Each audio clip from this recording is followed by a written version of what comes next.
should we or should we not have fear of God? If we look through the Bible, we see scriptures that on the surface seem like they might be contradicting each other. So we have some places in the Bible where we'll see that fear is always talked about as a bad thing, a negative thing, as an emotion that we should not experience as children of God who have faith in God. But then in other places we see fear of, especially in the context of talking about fear of God, and it's talked about as a good thing. And so is there a contradiction here, and which one of these is accurate? Which one is the way we should go and the way that we should think about this? So a couple examples of verses where you see this difference where on the one hand you see scriptures talking about fear in a negative light, and then on the other hand you see other scriptures speaking about fear as a positive thing. Some examples are first off 2 Timothy 1 verse 7, and here we see Paul says to Timothy, he tells him that God gave us a spirit not of fear, but of power and of love and of self-control. And so here he's telling Timothy and exhorting him that in Timothy's life there should not be fear. Fear should not be a part of how he walks as a child of God and as he's teaching and preaching the gospel. Again, 1 John 4:18, John says that there is no fear in love, but perfect love casts out fear, for fear has to do with punishment, and whoever fears has not been perfected in love.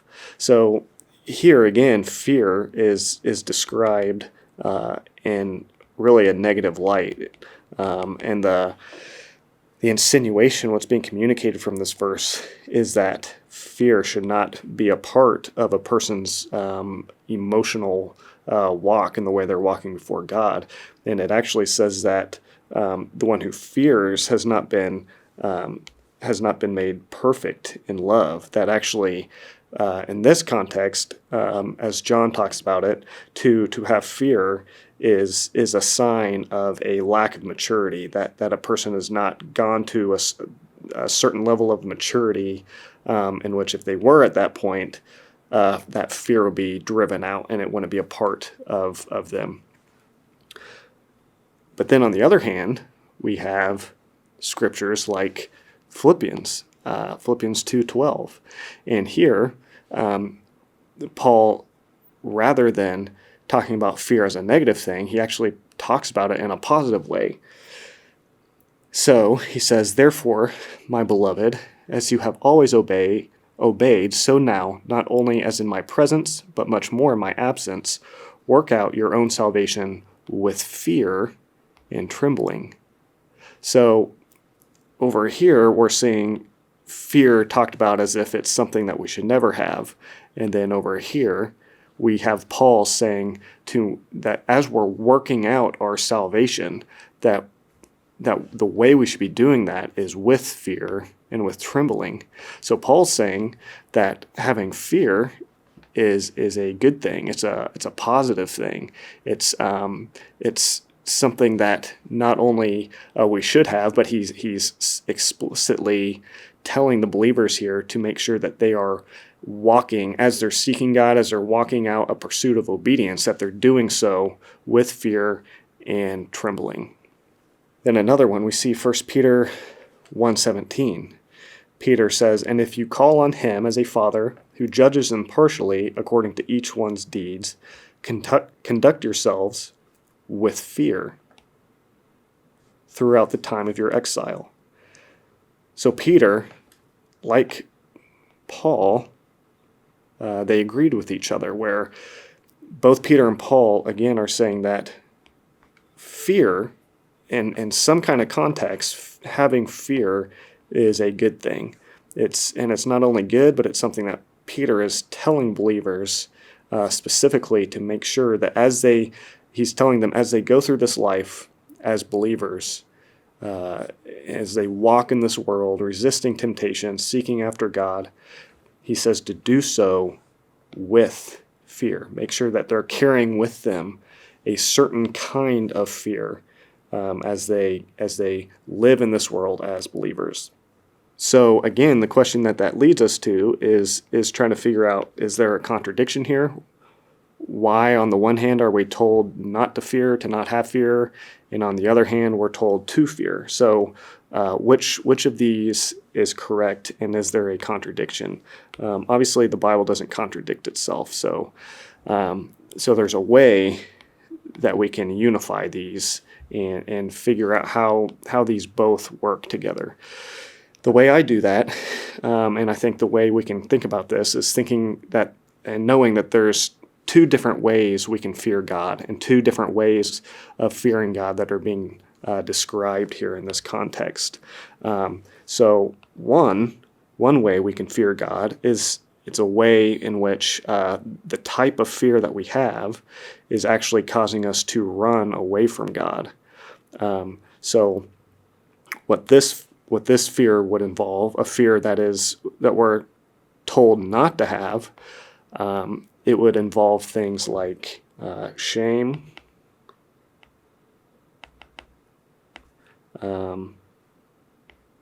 guilt, condemnation.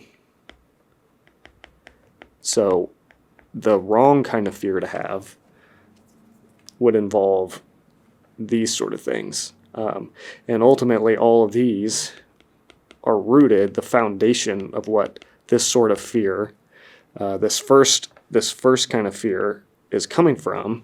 It's coming from unbelief. It's coming from a lack of trust. It's coming from really, you could say, even a misunderstanding of the goodness of God. So it's coming from a place where we aren't really knowing and trusting in how good God is. We're not seeing Him and knowing Him as He is, as the good Father, the perfect Father who loves us and is worthy of our trust. So the second kind of fear, the positive kind that we're told that we need to have, is a fear that rather than causing us to run away from God, it causes us to run to God. So there's a fear, there's a kind of fear that we can have that is good, it's positive, and it causes us to run to God. And so things that this fear would involve, things that would define what this fear is made up of, would be awe or worship of God. So this would be rooted in a right understanding of who God is. Really, it would be an understanding of God's goodness. Because if we aren't knowing God's goodness, then it's going to lead to all of these things. If we're doubting God's goodness and we're not knowing it rightly, then it's going to cause this kind of fear. It's going to cause a fear that makes us run from God and not to God. But a right kind of fear, it understands. It has a right understanding. It properly thinks about the reality of who God is. Another thing would be confidence, that this right kind of fear has a confidence in God. And that confidence ultimately is rooted in the gospel. It'd be rooted in the truth of who Jesus is. It's a confidence that it's the gospel that that then leads us to know God is good and allows us to have a confident a fear of God that involves confidence rather than something like condemnation, guilt, or shame. Also, this fear, this right kind of fear, is accompanied by things like joy, peace, and probably most importantly is love. Love for God. So this kind of fear over here, it's not about love for God. It's about a lack of trust in him. It's exactly what Adam and Eve did and had, the kind of fear they ended up having in the garden after they sinned. They disobeyed. And so what ended up happening after that is they hid. They tried to cover themselves with fig leaves, and they hid from God and his presence. And so that's a kind of fear that we're not supposed to have. And that's the kind of fear that goes way back to the Garden of Eden. And the fear that God wants us to have is a fear that Adam and Eve had before they sinned, where it was rooted, ultimately, it was rooted in a knowledge of God's goodness, but also is based in a relationship with God, a loving relationship as a father with his children or children with their father. So it was based in love. And so there's two ways here we've seen. This way, this first way, is wrong. And that's what, when we see these scriptures that we just looked at, where it's actually speaking negatively about fear, it's talking about a fear that would fall into this category. But when we see Paul and Peter speaking positively about fear and actually telling us to have it, it would be a fear that falls into this second category. So, what does fear of the Lord accomplish? What does it do? Why is it a good thing to have? So we saw Paul and Peter tell us that we should live in this world with fear. We should work out our salvation with fear and trembling. So why is that? What are some things that it accomplishes? So Proverbs 1:7 says that the fear of the Lord is the beginning of wisdom. Fools despise wisdom and instruction. So our relationship, a right relationship, one who is walking with God, one who believes in God, one who truly knows God, the foundation of that relationship, what's at the bottom, is fear of the Lord. So, because he says, the fear of the Lord is the beginning of wisdom. So unless somebody starts out with having this right fear, a reverence and awe of God, an understanding of who he is, an understanding of his greatness and our smallness, an understanding of his righteousness and our unrighteousness, we have to have this right view of God that leads to a right fear of him, because this is the foundation of a relationship with the Lord. And so out of that fear of the Lord is the beginning of wisdom. So it's our first steps, you could say, in discovering wisdom and knowledge about God. And so out of that fear of the Lord, we have a relationship, and then that leads us into deeper things. It leads us into we don't just walk with fear of the Lord.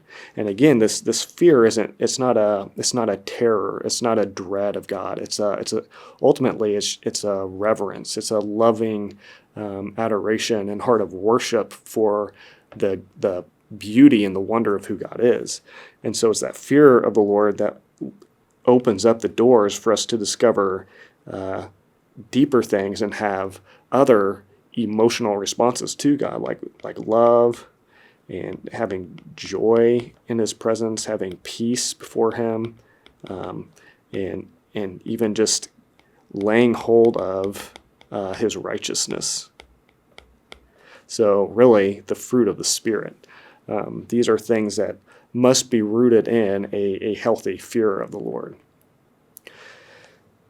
Psalm 19:9 says that the fear of the Lord is pure and it endures forever. And so, again, talking about some of the things that fear of the Lord accomplishes, here it says the fear of the Lord endures forever. And so what this means is that without this foundation in our lives and our walk with God of having a right fear of the Lord, the things that we do will not endure forever. So it's fear of the Lord that actually leads to a fruitful life, a life of bearing spiritual fruit. So there's people all over the world who fear the Lord in a negative way. They fear the Lord in that first way. But what it leads to, rather than leading to the fruit of the Spirit that endures, the fruit of the Spirit that endures forever, rather what the wrong fear of the Lord leads to is, you could say, empty works. So there's religious people, they have a fear of God, but it's based, again, it's rooted in an unbelief and a lack of knowing who He is. And so what that ultimately leads to is these people might attempt to do good works and do good things and obey, but they're going to be empty. They're going to be, false works of righteousness. They're not going to be things that are going to endure forever. The fear of the Lord is pure and it endures forever. So the fear of the Lord leads us into a lifestyle that endures forever, so that we can live in such a way that the things we're doing, the way we're living, our relationships, our work even, it can last forever because it's being done in an eternal way, you could say. And so God is actually seeing what we're doing, and ultimately what we're doing, all this is rooted in faith. This right fear of the Lord is coming from faith, and anything that we do in faith, a true, sincere faith in God, is going to last. It's something that God looks at and accepts and counts it as true righteousness, and we receive a reward. Even, the Bible talks about rewards for good works. Not rewards that earn us salvation, but rewards for just a faithful life after we've already been saved. So, some other things the fear of the Lord produces. We already said that it's the foundation. It's the beginning of wisdom. It's the beginning of our true and right understanding of who God is. So it's the foundation. It leads to ultimately things like love, a love relationship with God, joy, and peace. Another big thing that right fear of the Lord accomplishes, a good fear, the fear that we're told to have and exhorted to have, is it avoids foolishness or sin. And so this is what we just saw in Proverbs, where it says the fear of the Lord is the beginning of wisdom, but fools despise wisdom and instruction. So fools, they might have the first kind of negative fear, but they don't have that second good kind of fear of the Lord. And what that leads to is when they don't have that right fear of the Lord, it leads them to despise or ignore wisdom and instruction. And it leads them to not avoid foolishness, but rather they run to foolishness and sin. So again, a right fear of the Lord, going back to Proverbs, will cause a person to listen to instruction. You see that if you continue on in Proverbs, that it talks about how the wise man listens. So it's the fear of the Lord that puts in a person a wise heart.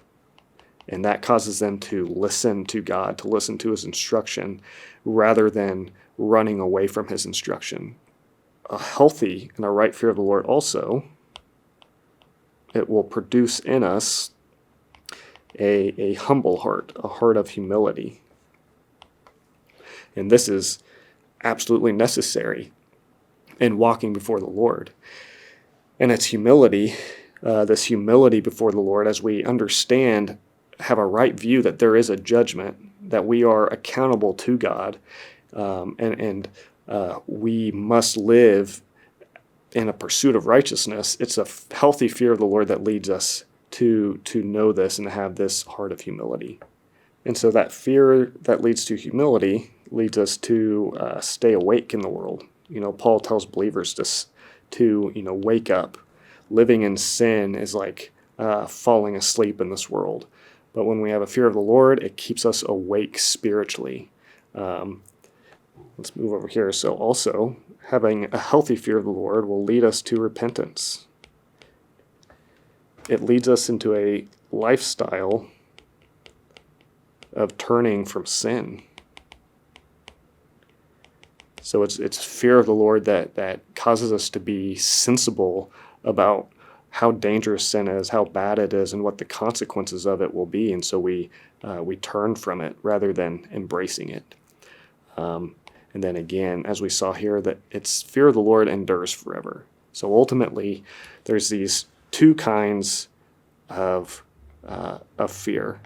One is rooted in unbelief, distrust of God, and lack of knowing Him.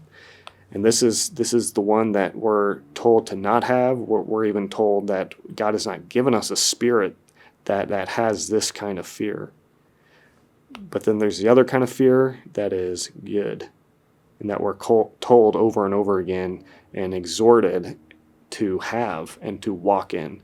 This sort of fear that ultimately is rooted in faith and it's rooted in love for God.